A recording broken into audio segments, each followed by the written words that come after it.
Good afternoon, ladies and gentlemen, and welcome to 361 WAM's Q2 FY24 earnings call. As a reminder, all participant lines will be in listen-only mode. There will be an opportunity for you to ask questions after the management shares their thoughts. Should you require assistance during the conference, kindly signal the host by tapping on the raise hand icon. Please note, this conference is being recorded. On the call today, we have with us Mr. Karan Bhagat, Managing Director and CEO, Mr. Anshuman Maheshwari, Chief Operating Officer, and Mr. Sanjay Wadhwa, Chief Financial Officer. I now hand it over to Sanjay to take this conference ahead. Thank you. Thank you, Anil, and a very good afternoon to everyone on the call. In the first half of this financial year, the domestic capital markets maintained its positive momentum and rose to all-time highs, despite global concerns related to geopolitics and inflation. Although there has been some correction at the start of Q3, we continue to remain bullish in the long run about the India growth story, with our business showing resiliency across phases. Before we deep dive into financials, we would like to highlight that we have announced an interim dividend of ₹4 per share. This is our third interim dividend for this fiscal, taking the total dividend to ₹12 per share. Coming to the business and financial numbers. In line with our focus on ARR assets, total ARR AUM increased to 203,000 crores, up 30.7% YOY. This growth was driven by strong net flows at 5,743 crores during the quarter. Our wealth ARR AUM stood at 1,38,243 crores, up 39% YOY, while AMC ARR AUM stood at 64,293 crores, up 15% year-on-year. As noted in all our previous calls, our focus remains to increase ARR assets and the resultant high-quality recurring revenues. Our recurring revenues increased by 9.6% YOY to 311 crores and up 8.3% YOY to 635 crores in H1 FY24, led by growth in assets across all business segments. During H1, recurring revenues comprised 76% of our overall operating revenues. Total revenues for Q2 FY24 are up 9% YOY and 1.6% QOQ at 441 crores and 13.1% YOY at 875 crores for H1 FY24. H1 retentions on ARR assets were 69 basis points, with wealth ARR retention at 65 basis points and asset management at 75 basis points. Excluding carry, ARR retentions have remained relatively stable at 61 basis points. For the quarter, operating cost rose by 2% quarter-on-quarter and 19.5% on a YOY basis at 214 crores. The employment cost increased 4.8% quarter-on-quarter on account of additional headcount, including certain senior level hires, which Anshuman will cover later during the call. Cost to income ratio stood at 48.6% as against 48.4% in Q1 FY24.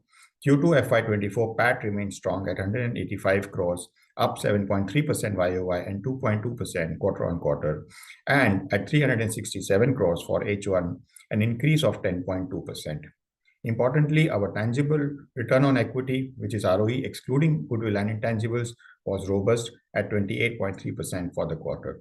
This is a result of prudent capital management and regular dividend payouts. With that, we come to the end of financial highlights. I'll now hand it over to Anshuman to cover key business and strategic highlights.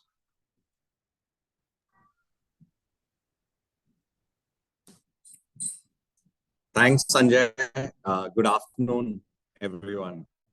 At the outset, as Sanjay shared, our overall financial performance and key business metrics remain strong. We are excited at reaching a milestone of 200,000 crores ARR AUM at the end of the last quarter, which translates to a 30+% growth over last year on the ARR AUM. Our overall AUM has also increased to $50 billion, highlighting the strength of our platform, relationships, and positioning in the Indian wealth and alternates asset space. While we focus on growth and continue to invest for the same, profit after tax, as Sanjay shared, shows a healthy 10% growth over last year at 367 crores for the first half of this financial year, in line with our guidance for the full year FY24. Some key highlights on the business performance that I would like to call out. I think firstly, our core wealth business remains very strong. with ARR net flows of nearly 20,000 crores in the first half. And even within this 20,000 crores, about 75% coming from our discretionary and non-discretionary advisory proposition.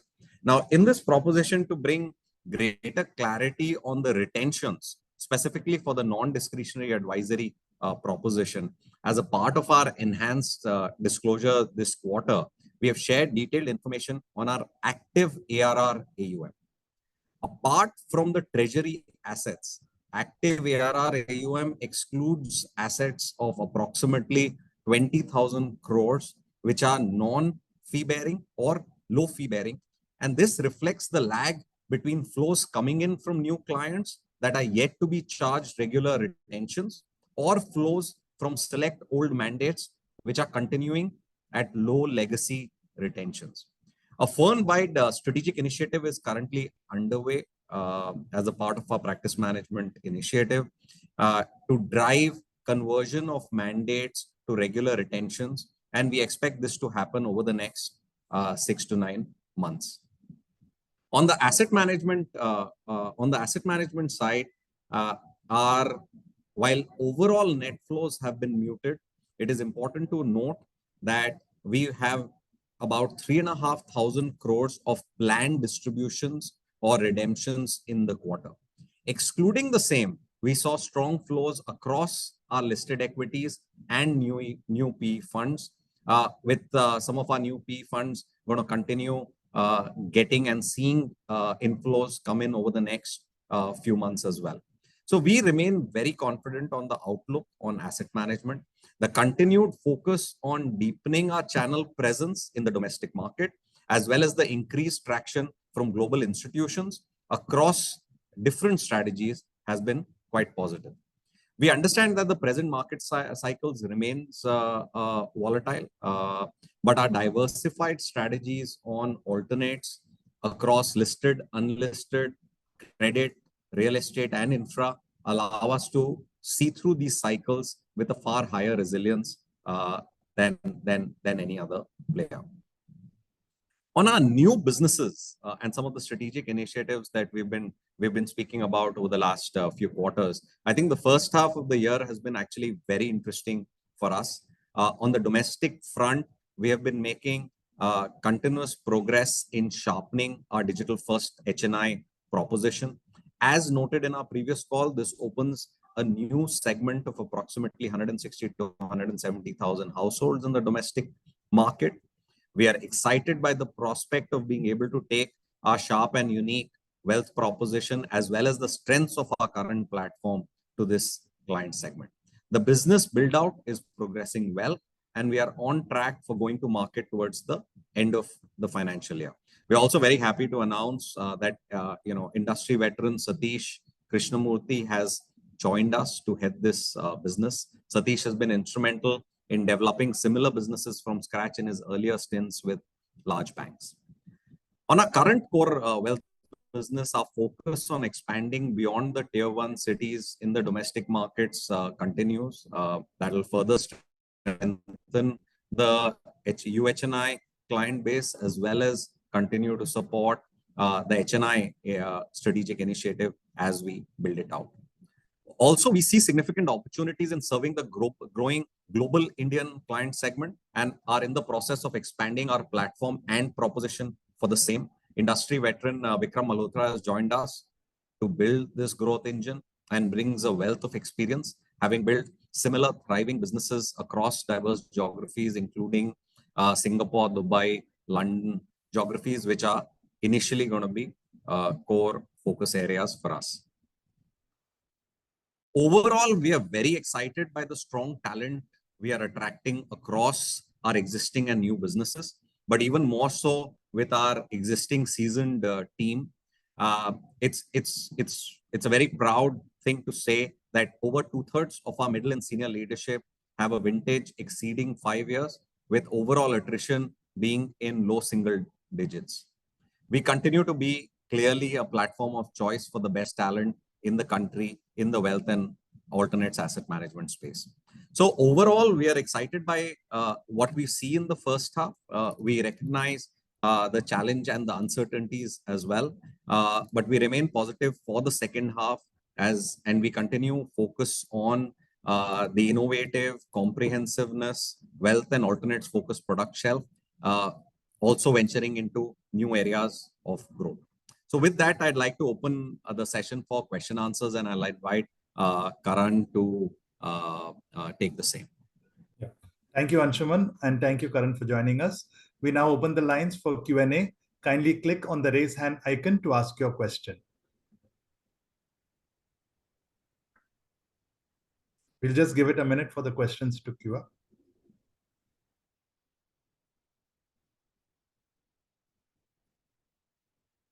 First in line, we have Prayesh. Prayesh, kindly unmute yourself and ask your question. Hey, hi everyone. Good set of numbers. But just Karan, there has been a sustained drop on your ARR realizations for the past few quarters.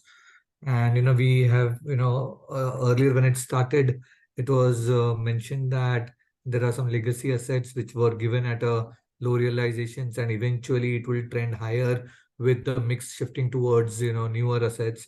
Then in the last couple of quarters, we've heard that, the flows have been lumpy, and the benefit of those flows will start flowing through over the next few quarters.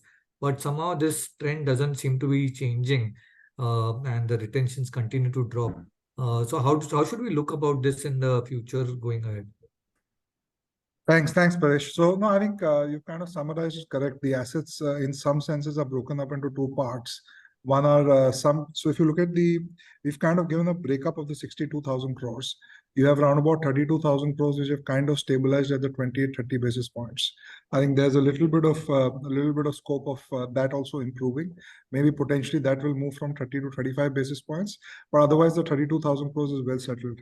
On the remaining 30,000 crores, we have two breakups. We have 10,000 crores on the corporate treasury, which has always continued to be at 5 basis points, 4 basis points. So that's unlikely to change. Though that AUM pool by itself doesn't increase much. It's always in that region of 9 to 10,000 crores. We're really not focusing on corporate treasuries that much.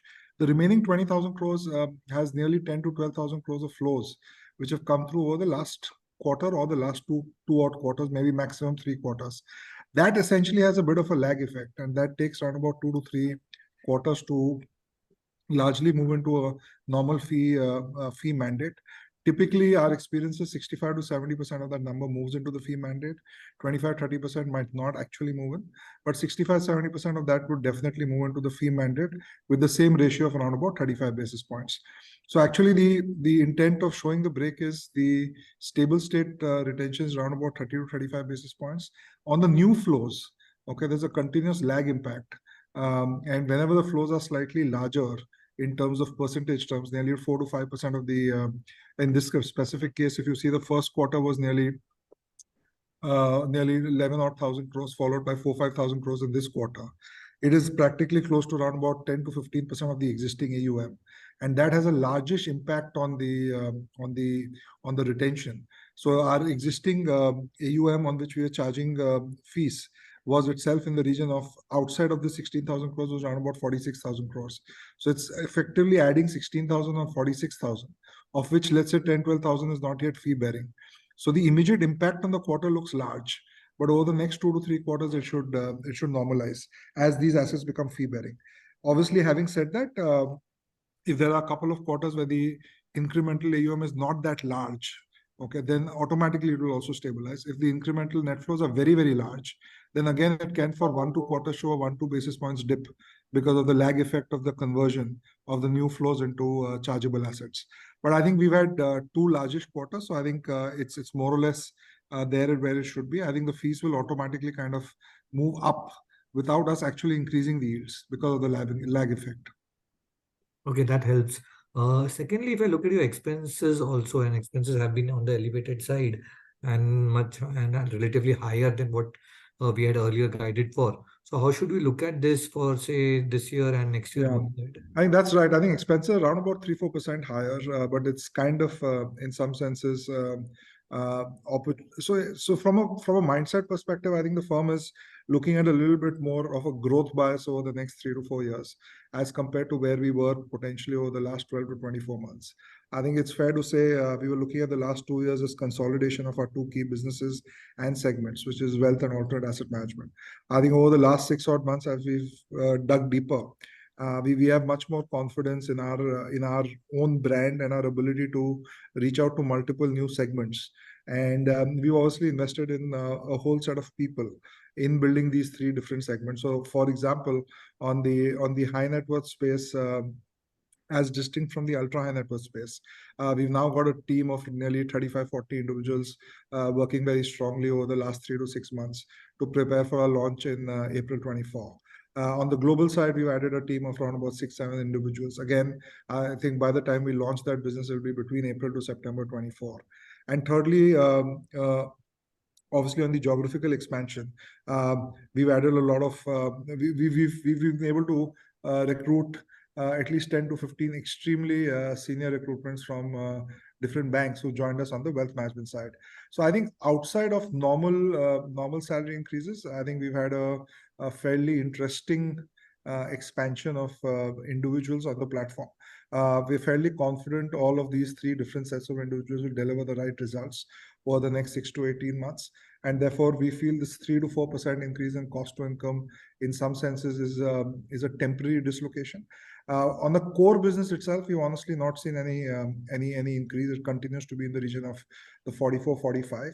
I think we've added 3.5% for these 3 or 4 new growth initiatives, which we believe will play out very well in the next 12 to 24 months.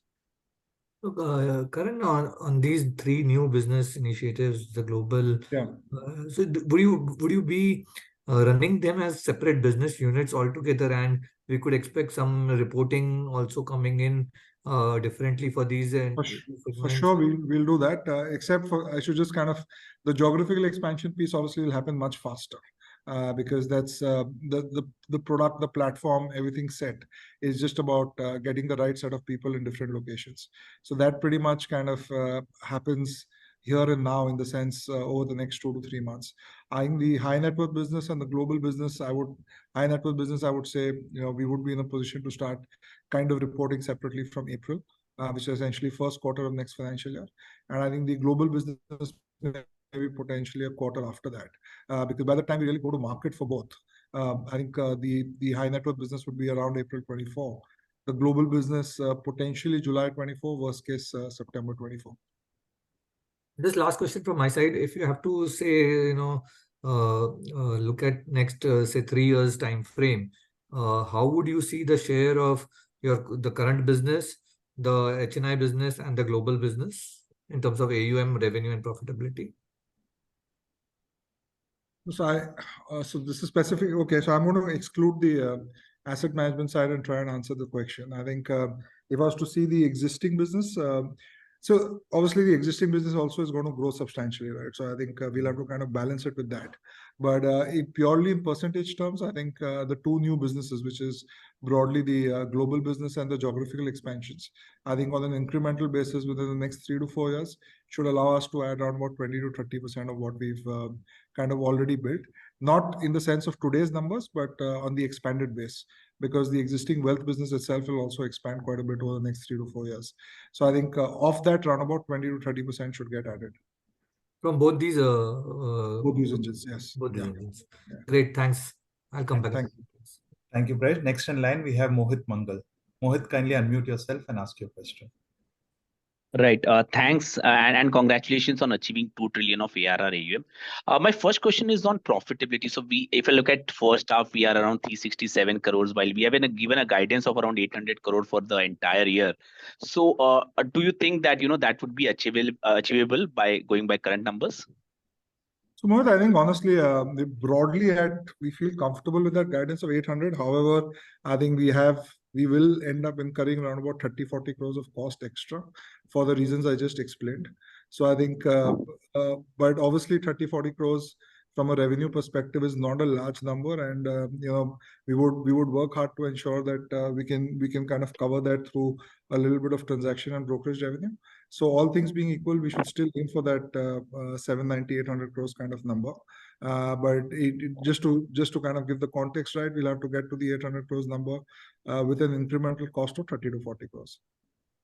Perfect. I was looking at your net flows. I think if I look at AMC, both private equity and long short have been giving outflows over the last 2 quarters. This quarter, the number looks little amplified as well. So what could be the reasons for that, and how do you see that going forward? So long short is episodic. We've kind of decided not to continue with that business. So it's a one-time 1,700 crores outflow. Private equity by itself we started the fundraise. So it's broadly going to culminate around February, March. I think we would expect most of the private equity outflows we've seen through this quarter, as well as in the last 2 quarters, to all come back in Q4. So we don't see that as a permanent outflow at all. I think we would be surprised if we don't end up getting higher than what we've seen as outflow in Q4. Okay. Other thing is that if I look at your transactional revenue, it has grown by around 40% sequentially. So any major deals that we have done this quarter, syndication or something? Nothing major, honestly. I think it's pretty much part of the normal thing. I think we would have had 10-15 crores extra income from a little bit of NSC syndication, but outside of that, nothing really to be amplified or talked about. All right. Thanks, and wish you all the best. Thank you. Thank you, Mohan. Thank you. Next in line, we have Gaurav Jain. Gaurav, kindly unmute yourself and ask your question. Yeah, hi, Karan. Thank you for the opportunity. In the last con call, you highlighted that the secondary liquidity events were that was on the higher side, and we got a major chunk at 65-70% of those money. Yeah. So just wanted your perspective on how has this quarter been on that regard? It's similar, honestly. I think if you just gross up our flows and redemptions of 3,500 crores on the private equity and the long short, I think we've still ended up getting a very healthy portion of the secondary transactions in the wealth management side. We still would be between the 60 to 70% number. So very happy with that market share participation. As we speak, even in this quarter, there are already 3 or 4 large transactions, and we are pretty much part of all of them. Yeah. So overall feel comfortable with our ability to be able to access clients with new liquidity events. Great. Second question is on the balance sheet. What is the reason of this borrowings excluding debt securities going up to some 1980 odd crores as on September 23, which was just 200 crores as on March 23, and this has also led to finance cost going up, and correspondingly what has gone up is the investment line item. And if you can also help us understand why is this other income not adding up to the investments that we carry? I mean, other income for half year has been only 42 crore versus on a 4,500 crore investment that we have. So why has the borrowing line item gone up, and why does other income not match to the investments? While I understand the investments is in AIF, etc. But so part of the investments are in is basically in Government of India bonds. So we have a structured note essentially through which clients get participation to the GSEC. It allows us to borrow substantially cheaper. For that portion of borrowing, we effectively end up borrowing at sub 8% rates. So effectively, the balance sheet on the investment side gets bloated a bit because of investments on into GSECs through the CBLO market. But that's really what happens. That's approximately around about 1,500 odd crores. On the investment book itself, we've broadly got a liquid net worth of around about 2,450 crores, of which around about 1,500 crores is in the NBFC. Around about 950 crores is the liquid net worth outside of that. We've got a working capital of approximately, give or take, 25% of our revenue, so approximately 350-400 crores, which leaves us with around about 500-550 crores, of which we've got 75-100 crores in our fixed deposits for the brokerage account. So we've got around about 400-450 crores of net cash surplus. Against the 400-450 crores net cash surplus, we've got the investment book. So really, the investment book, in some senses, gets offset for the borrowing cost. So it adds a relatively lower portion to the other income. So really, the way to look at other income would be on a 500 crore investment book. I don't know if that makes sense. 500 crore investment book plus 100 crores of FD. Okay, and anything around this borrowings going up, or all of this is just to... So borrowings is effectively against the GSECs, right? That's borrowings is against the GSECs and the loans. Our loan book has gone up by 300-400 crores, and the borrowing is effectively on the same road. There's no real increase in borrowing as such. Sanjay, do you want to come in if I'm missing something? Yeah. So you covered it well. So GSEC and CPLO both are bloating the balance sheet. So one is on the investment side and one is on the borrowing side. Yeah. Okay, thank you. Thank you. Yeah, so there's an increase in GSEC of exactly 1,100 crores against the CBLO borrowing exactly of the same amount. Yeah. Thank you.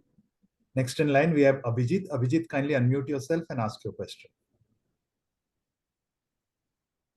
Hey, hi everyone. Hi.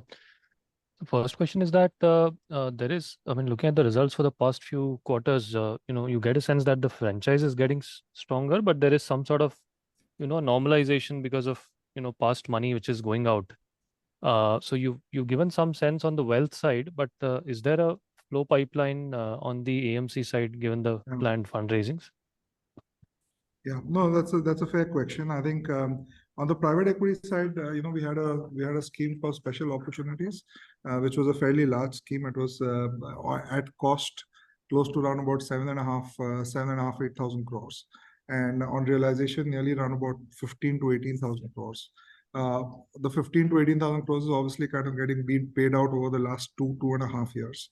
But the residual part of the scheme, which is around about 6,500 crores of the 18,000 crores, gets redeemed through the year as we speak.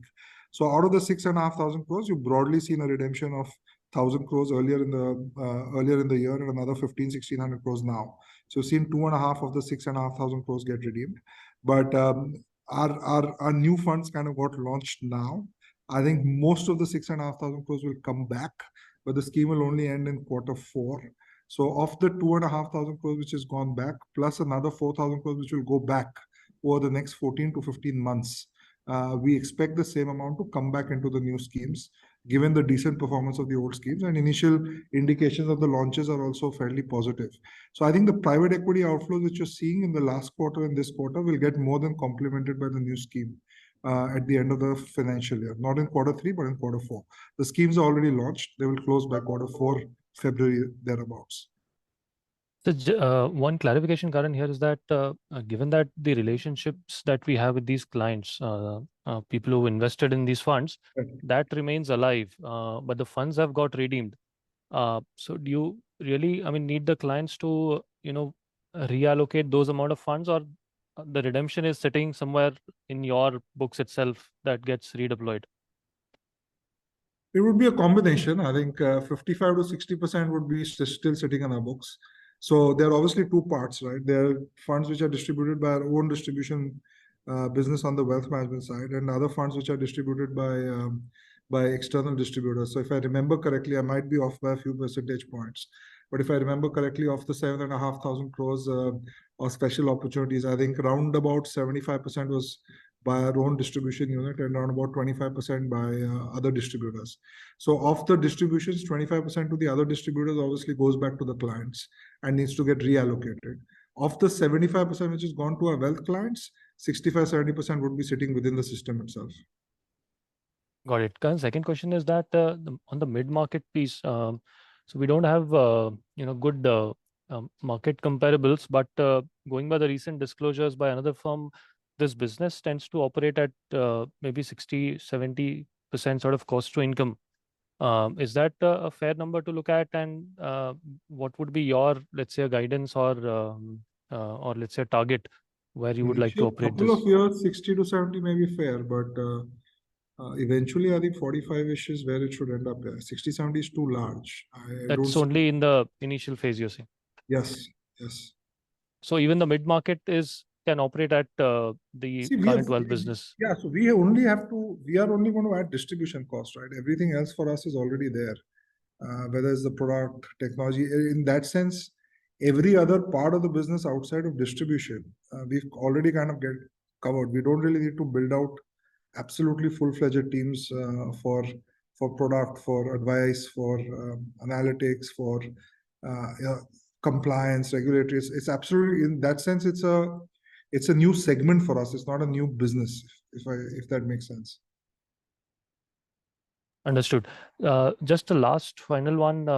How do we look at the impact of mark to market on the unlisted side? Because unlisted side of the investment book, both on the investments as well as the balance sheet, because I think that's not as correlated to what we are seeing in the public market. So fairly difficult to project.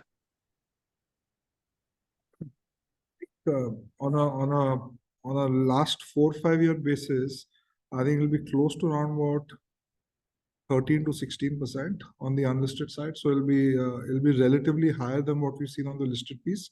But you're right, on a quarter-on-quarter basis, it's not that easy to kind of correlate it with the index itself. But for all our unlisted investments, I think broadly returns been in the region of maybe 13 to 17%. So in that sense, it's paid off well. But quarter-on-quarter, there can be a bit of an aberration compared to the listed markets. Got it. Thanks a lot. May I remind you to ask your questions? Kindly click on the raise hand icon. Next in line, we have Dipanjan. Dipanjan, kindly unmute yourself and ask your question.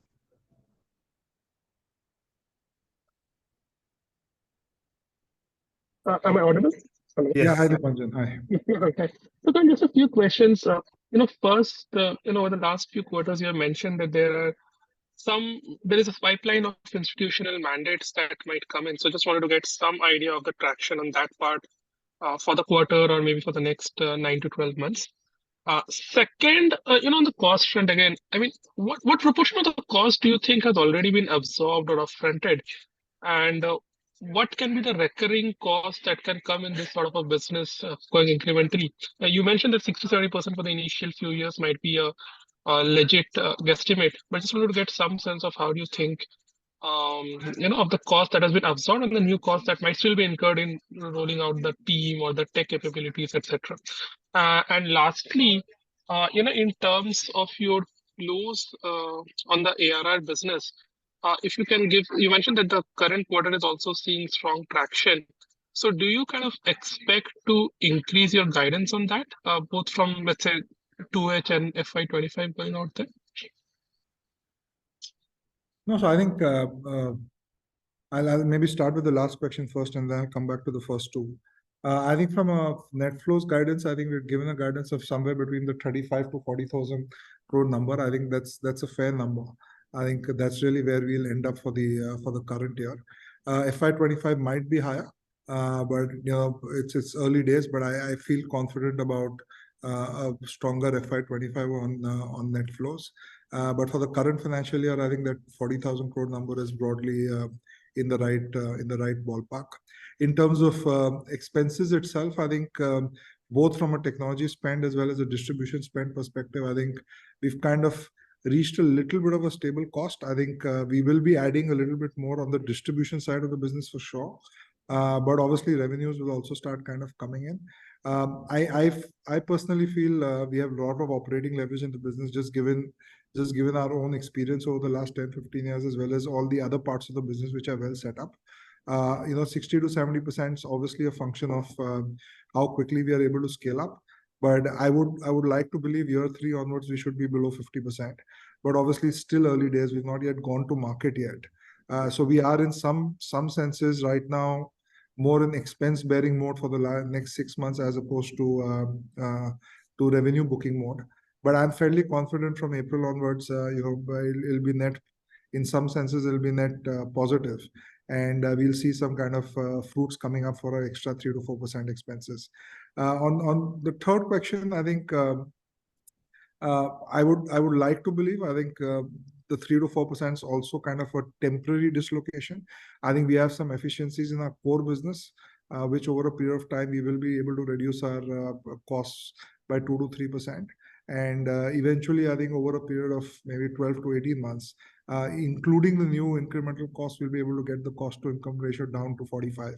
Because as we've kind of obviously recruited a huge number of people over the last 3 to 6 months, there are certain efficiencies which can be derived in the existing teams and setup itself.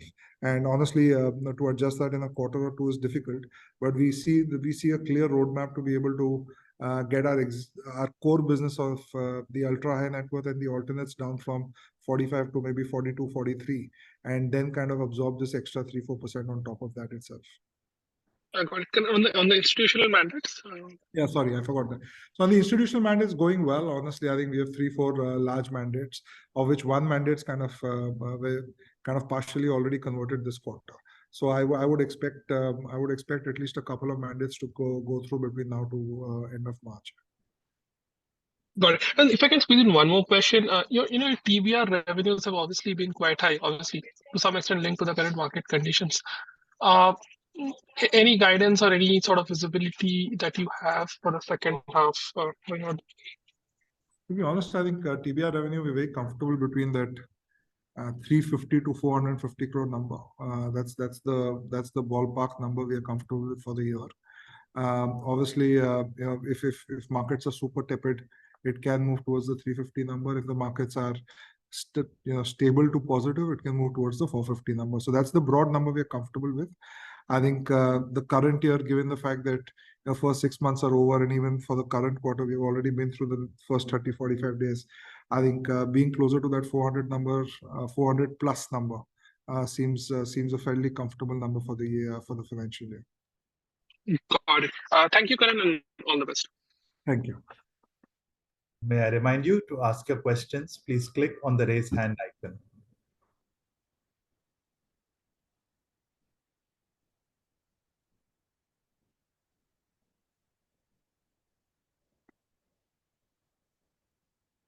Mohit, you've raised your hand again. You have a follow-up question? Yeah. So just one thing. So one, I think, so a couple of questions. So one, I think we acquired Mumbai Angels around 7 to 8 months back, and just wanted to know how that is progressing. It's progressing well. Our app is just about got prepared. I think we launch it maybe end of this month or next month, and post that we start our distribution efforts there. We're working with the existing team as well as incubating new people. So I think around December, Jan is really when the new version of Mumbai Angels will get launched for us. All right. Just a follow up on a previous participant's question on other income. So you said that around 42 crore on a 500 crore investment would be the right thing to look. But I believe other income is more of an M2M gains and losses on our investments in AIFs.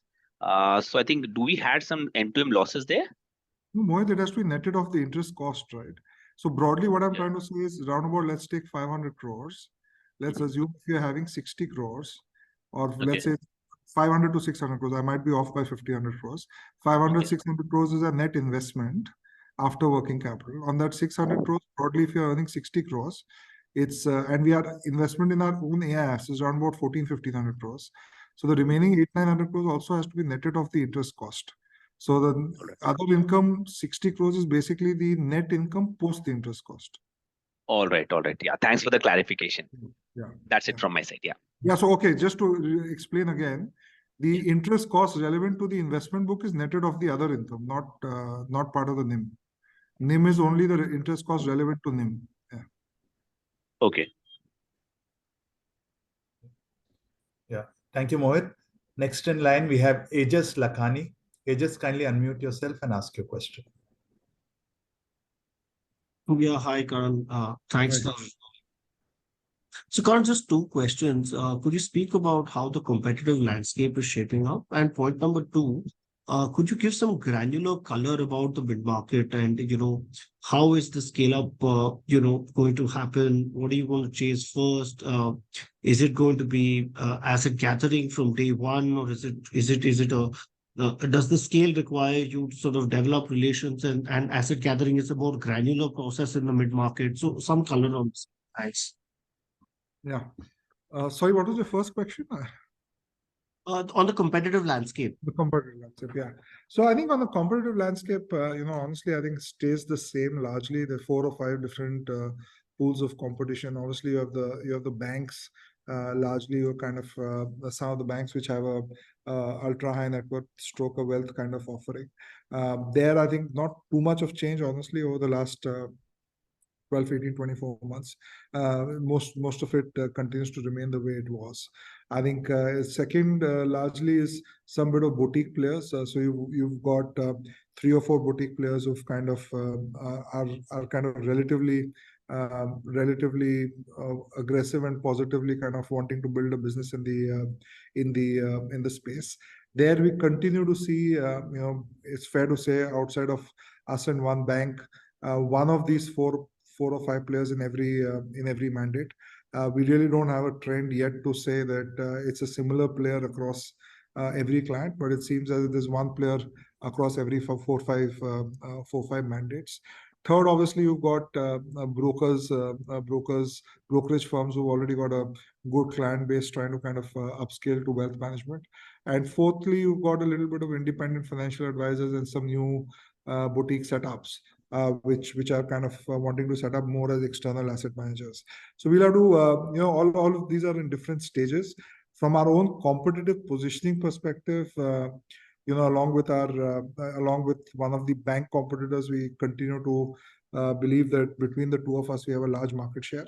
Really haven't seen a big change there. We'll have to wait and see how the global names kind of play out in the country. As of now, really very little traction there. But we'll have to wait and see whether they want to make a renewed push into the country, into the business. So right now, I feel fairly relatively sanguine about the competitive landscape. Having said that, obviously, we need to keep our eyes and ears open. But there's no drastic change in the competitive landscape over the last 3 to 6 months. On the does that answer your question? Yes. Yeah, on the second question around the granular color on high net worth, I think you're absolutely right. I think the asset gathering exercise has to be substantially more granular, and it has to be slightly more segment driven, okay, as opposed to looking at specific ultra high net worth families and only going after a certain circle of influence. The good news, however, is most every ultra high net worth family of ours would himself or herself be a large circle of influence for a large pool of clients within the high net worth space itself. So if you just look at our existing 5,000 to 6,000 families, they themselves, from a connection perspective, give us access to at least another 40,000-50,000 families. And obviously, our own coverage through our own other businesses gives us access to another potential 100, 200 connections, therefore leading to another 3,000-4,000 families. So I think the initial build out in year 1 would require would see us kind of going out with a lot of our already built connections over the last 12 to 15 years, both from a Salesforce perspective as well as from a client perspective. Having said that, you're fully right. The product proposition as well as the asset gathering has to be substantially more granular. But in terms of our ability to reach out and our ability to actually access the final client, it's not an absolute shot in the cold exercise. We have a very good feel as well as a reach on where exactly we want to head towards. Oh, got it. Thanks. That's helpful. Great. Thank you. Next in line, we have Bhuvnesh. Bhuvnesh, kindly unmute yourself and ask your question.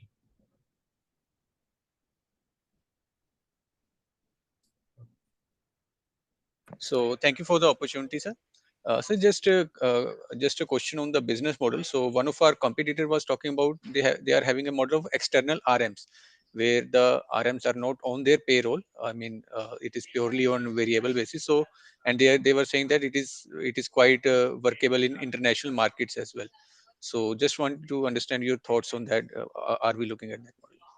No, so I think personally, I've kind of studied that model multiple times over the last 10, 15 years. And my personal view, at least, is it's too early for us to have external asset managers. I think the market's extremely large. By kind of, in a sense, handing over control of the client to an external asset manager so early in the life cycle. I think it's a bit of a challenge. I think you're losing the lifetime value of the client. I think we have a unique combination of having the right set of relationship managers and a very strong platform for us to be able to reach out to potentially every ultra high net worth family in the country. So I think for us, we really wouldn't like to believe that we need to take a shortcut to use an external asset manager to reach the client, because once you do that, in some senses, you kind of give up control of the client and therefore give up lifetime value of the client. And given this capability and the brand we built on the platform, honestly, our ability to access every client either as a service through our advisory platform, or sometimes the client's already tied up on a service-based model with somebody else, get the right inroads through a product and finally convert it to service, is both there. So honestly, I think given the size of the market and the deep inroads you're going to see over the next decade, we wouldn't really want to get into the external relationship model right away. At some point, we believe that model will come through, but I feel we are nearly a decade away from us from the market being that deep that we need to kind of go into that model. Got it. And sir, if I look at our discretionary PMS in under 361 plus, so that AUM has kind of declined sequentially, hasn't grown, I mean, much in last couple of quarters. So how do you see that, and why is No, it? I think that strategy had a couple of large redemptions, but it's done extremely well. It needed a little bit of rejig. We are very positive on it next year. I think it will add a huge amount of momentum over the next 3 to 4 quarters. It's come up quite well. It's going to be an integral part of our strategy. Right, and you, I think in press release you mentioned that you are strengthening that advisory proposition. So particular steps you can outline I that. think it's really a large learning exercise, right? Because it's in some senses 9 quarters old, so it sounds old, but in reality it's 2.5 years old. So we've also gone through our own learnings. But I personally feel what we built on the advisory and the discretionary PMS side, as well as on the RIA platform, really nobody in the country has built out, and that distinctive edge is available for the client to see as and when we go out and meet our clients. And it's kind of shown to a certain extent in the 35,000 crores of fee-bearing assets we have. Given where we are in the platform, it's not impossible to believe that number. The first 1/3 can take some time to come, but for the first 1/3 to become one whole, may not take that long, because once the 35,000 crores is established, the operating leverage on that platform becomes very large. Because unlike the wealth distribution business, that piece has huge amount of operating leverage, pretty much like any other asset management business. So I'm quite confident the ability to scale that 35,000 crores quickly will be substantially larger as compared to a wealth management distribution model. Got it. And sir, in terms of yield, I couldn't understand clearly what was the steady state yield you mentioned on this. I think on the non-discretionary advisory side, around about 30 to 35 basis points. Discretionary side, around about 50 to 55. I know the numbers are 5 basis points lower than what I'm saying, but I think it'll stabilize at the 30 to 35 basis points on the non-discretionary, and 45 to 50 basis points or 55 basis points on the discretionary. 55 basis points on discretion. Okay. 50 to 55. Yeah. Okay. Yeah. Got it, sir. Thank you. That's it from myself. Thank you. Thank you. We have one last follow-up question from Prayesh Jain. Prayesh?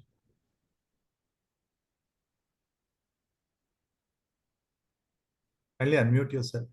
Yeah, hi. Thanks for this. Okay. So, just a very broad question, Karan. There has been a lot of trend changing in the way people are investing today, and we've seen a lot of global investing happening, global citizenships that people are talking about. So how much are and especially we've heard about this in the ultra HNI families, and they want dual citizenships in geographies like Portugal and these geographies. So how much are we playing a role out there, and anything that can be meaningful here? Honestly, we don't play a role in facilitation of individuals kind of relocating or something like that. That's really not something which we play a role in. But if people do have one family member becoming an NRI, in that sense they are able to remit a little bit more money, because current income comes without the cap of $1 million, which is available for an NRI. So dividends, rent, and interest in that sense can be additionally moved out over and above the capital amount of $1 million available for NRIs. I think that's really where we've seen pretty much, maybe in the super ultra high net worth space, a few families have one family member move out maybe to Dubai, Singapore, London, and so on and so forth.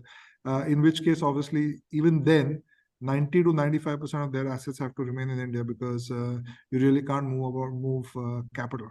5 to 10% over a period of time can move outside India, and that's really where I think our desire to set up a bit of a global platform comes in, because we already own the relationship with the client, and he sees us as a trusted advisor. So there's no reason for us to lose that 5-10% wallet share also as he goes outside. Though we may not have the full-fledged platform to service him like a private bank, but definitely you want to use us as an advisor. And it's to ensure that we are able to continue to capture that 5 to 10% market share is really where you're seeing us also build out a global platform over the last couple of months. We've had a very experienced team, and hopefully by September of next year maximum, we would have a comprehensive advisory global platform set up. The next piece is on the transaction revenues, which have kind of. Just speak a little louder, Ramesh. Yeah, is this better? No, Yeah. Yeah. I'm saying transaction revenues on the wealth side have seen possibly one of the highest numbers in the past many quarters. Any thoughts there as to how should we look at it? Because in the past we mentioned that transaction is something that you wouldn't want to be a higher share of your part, so how should we think about this, say, from a medium-term perspective? So I think, as I said earlier, I think that 400-450 crores is the number we are comfortable with. I think on a stress case basis, around about 350 crores. See, the not so exciting part of the transaction revenue is the fact that it doesn't have a mark-to-market element. Doesn't scale up in the same way as the ARR revenues scales up, right? So I think that's the portion of the. Otherwise, we like transaction revenues. There's no harm in it. The only problem is the scale up on transaction brokerage revenues not equal to the ARR revenue, right? Because on the ARR revenue kind of you don't have to start the treadmill again. It's already all set, and you also benefit from the mark-to-market increase in wallet share as well as expansion of the client's wealth itself. So I think I would be surprised if the numbers below 350, 400 at any point in time. And as our ARR revenues increase, the percentage of TBR will automatically come down. I don't think so. TBR is going to come down because we start booking lesser transaction revenue. It's going to come down as a percentage purely on account of the fact that our ARR revenues will keep increasing in a higher absolute form as compared to the TBR revenue. And what would be the share of equity brokerage in your transaction revenues in this quarter? Approximately 14 to 15 crores a quarter for us. Okay, got that. Thank you so much and all the best. Thank you. So equity brokerage is relatively small portions, around about 60 crores out of the 400 crores for the year. Yeah. So the NSE, parkings of something stocks like NSE and all would also be a part of it? Yes, all that would be part of transaction revenue. And how much would that would have been in this year or a half year? Would be around about 25 to 30 to 35 crores. Okay, got that. Thank you so much. Thank you. I think that's all we have time for.